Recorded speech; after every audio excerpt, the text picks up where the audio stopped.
You might be burning up right now, but winter is right around the corner. There's some news that you may not be thrilled to hear.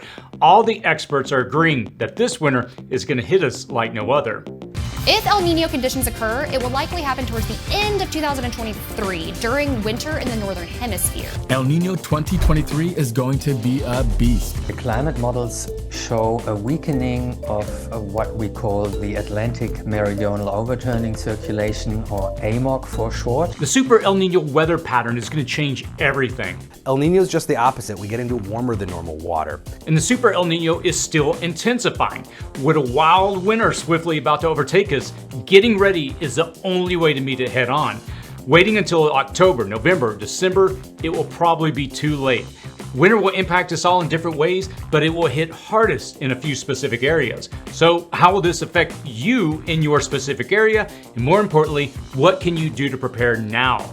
Let's answer these questions by first taking a look at this winter's forecast in a counterclockwise direction starting in the southeast. Southern sliders are a particular type of storm that we will see occurring again and again based upon the strength of this El Nino. It's a type of winter storm system that moves along a southern track, typically originating in the southern parts of the United States and then sliding northeastward along the eastern seaboard. When you look at a map of the United States, draw a line from Arkansas to North Carolina and Virginia. Everything below that line will feel the brunt of these heavy rain-laden storms. These storms can bring snow and wintry conditions to areas that don't often experience heavy snowfall, especially in the southeastern United States. Southern sliders are notable for their ability to bring significant snowfall and icy conditions to regions not really well equipped to handle winter weather. They often result in disruptions to transportation, schools, and daily routines in areas unfamiliar with dealing with such conditions. The term slider comes from the idea that these storms slide along a more southern path than typical storm tracks. When they don't bring snow, they bring an abnormally high level of precipitation.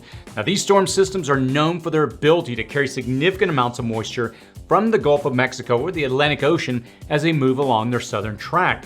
And as we've reported on this channel, along with many others, waters in the Gulf are breaking temperature records, and they just won't cool overnight. This will mean volumes and volumes more moisture in the air, which will turn into excessive precipitation, whether that be snow, rain, sleet, or hail. The potential for property, crop, or infrastructure damage is far more than typical. Download the Extreme Weather Survival Guide today. I'll post a link in the description and comments section below, or visit cityprepping.com/weather for a free guide to help you set up your preps to survive even the worst weather events. Nor'easters are a powerful and complex storm system that typically develops along the east coast of North America. Now, these bring heavy precipitation, including rain, snow, and strong winds, and it's known for its potential to cause coastal flooding due to the strong offshore winds. And when you look at a map of the United States, you can draw a curved line from Maine to Ohio, then to Virginia.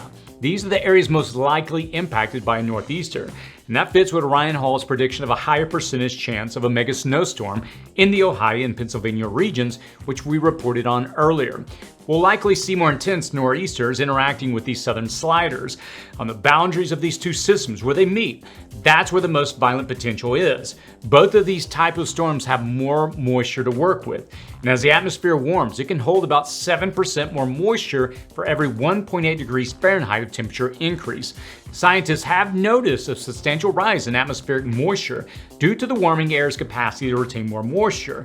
Now, warm air and warmer coastal waters mean more than typical precipitation for the Northeast and South.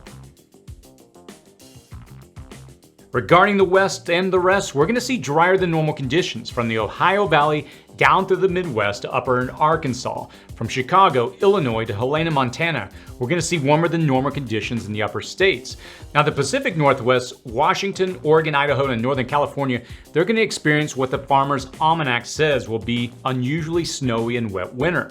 Now, given the warmer temperatures and how the patterns are shaping up, I would expect more rain than snow, punctuated with severe ice as you get closer to the Canadian border. An extended Pacific jet stream will amplify storms and precipitation levels levels across the bottom of the country. That's going to be welcome news for many of the drought-stricken states, but you're going to have to consider that these states haven't seen this level of rain in quite a long time, and their infrastructure systems are not well equipped to handle this amount of precipitation in such a short time. The soil has been compacted from the hot and dry conditions, so the rainfall is less likely to soak into the earth than it is to just simply run off. The chances of flash floods and mudslides go way up under these conditions, and by February and March, many weather forecasters are predicting well below average temperatures for the entire South, from New Mexico, Colorado, and Nebraska, all the way to the eastern seaboard. How far below average remains to be seen, but these temperatures present two problems. First, extended periods of cold can challenge current infrastructure, and second, if that cold pushes into late March or April or whips back and forth between a few warming periods and then bitter cold, it can push back farming schedules or even tease out a fall spring. The more saturated soil in the southern states can also make it harder to move heavy farming equipment through fields. Any way you look at it, these more extreme weather patterns threaten the food supply. From cold snaps to fall springs to storms to flooding or drought, all of these make a farmer's job infinitely more complicated and unpredictable. So what does this all mean? Forecasters are going to forecast. That's what they do. When they're all in alignment with each other as they look at the data from different YouTubers to meteorologists to the Farmer's Almanac, it's a good indication that we need to pay attention and understand the impact of extreme weather in our areas. We should even go so far as to anticipate it and then to prepare for it. Extreme weather this winter will bring one or more of the following things to your area: excessive rain, heavy snowfall, freezing temperatures, strong winds or flooding. And when you see one or more of these things this winter, it will tilt into the extreme for your area because it will be driven and fueled so much by this super intense El Nino that's still building stream. From a how does this impact me perspective, you have to understand that these extreme weather events will result in difficulty with snow and ice removal, a more significant potential for power outages, frozen pipes, transportation disruptions, structural damage, increased heating and energy demands, slowed or challenged emergency response times, school closures, inundated water management systems, economic impacts and reduced spending and disrupted supply chains, and communication interruptions, just to name the main potential effects. So we've covered the basics of extremes of what we can expect this winter. So it's really up to you how you're going to prepare for this, but I'll make it a little easier for you by providing you our extreme weather survival guide. And again, it's free. I just want you to know how to secure your family, your home, your community from these extreme weather events. The guide covers both winter and summer. Again, it's a free downloadable guide that I'll link to below. This guide contains valuable advice and actionable things that you can start doing right now to prepare for the extreme weather winter that we're most likely going to face. Most people will possess the capability to fortify themselves against prolonged disasters when they comprehend the risk and have a strategic blueprint in place. When you or your neighbors and your friends all prep against the most logical disasters, your community is made stronger. I will tell you that this guide is structured to really give you actionable steps to prepare. If you read the guide and implement the things appropriate to your area, you'll find what may be a disaster for others is more of an inconvenience for you. I've seen that play out time and time again.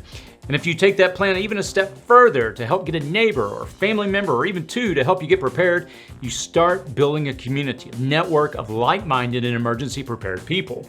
So now it's your opportunity to do something about that and take the time to prepare now. Believe it or not, the window of opportunity to prepare for winter is right now, even if you're currently sweltering under a heat dome. It will only get harder from here, and each disaster, ranging from a bad storm to a major hurricane, will make the ability to prepare that much harder. You've seen the supply chain disruptions and the runs on stores, so you know what I'm talking about. When the storm comes, that's when typically people get ready. Now's the time when there's an opportunity.